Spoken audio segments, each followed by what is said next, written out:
আজান দিচ্ছে তো মাননীয় চিফ হুইপ। যেহেতু আজান দিয়েছে আর এরপরও দুইটা বিল আছে, আমরা এই ফার্স্ট সেশনেই আমরা পাশ করতে চেয়েছিলাম।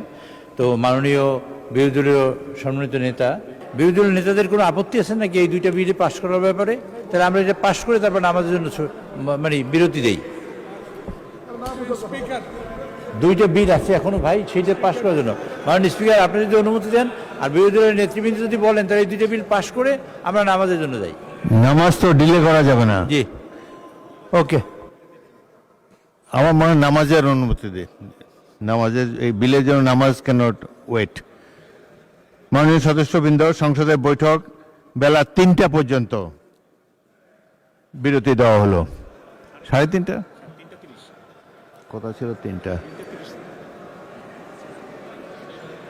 মাননীয় সদস্যবৃন্দ, বৈঠক বেলা 3:30 পর্যন্ত বিরতি দেওয়া হলো। যেভাবে বিসিবিকে যেভাবে এখন আর বাংলাদেশ ক্রিকেট বোর্ড এটা নাই, এটা হয়ে গেছে হচ্ছে বাপের দোয়া ক্রিকেট বোর্ডে পরিণত হয়েছে। যেভাবে দখল করা হয়েছে বাপের দোয়া cricket board. Cricket control board কিভাবে আসলো মাননীয় স্পিকার? বাংলাদেশ ক্রিকেট কন্ট্রোল বোর্ডের ইন্টারিম গভর্নমেন্টের সময় তৎকালীন ক্রীড়া উপদেষ্টা ক্ষমতার প্রয়োগ করে সারা বাংলাদেশের জেলা কমিটিগুলোকে প্রভাবিত করে সেভাবে নিয়ে আসে। এখন এতদিন পর্যন্ত শুনতাম মায়ের দোয়া পরিবহন আছে, আজকে মাননীয় সদস্যের কল্যাণে দেখলাম বাপের দোয়া কমিটিও আছে।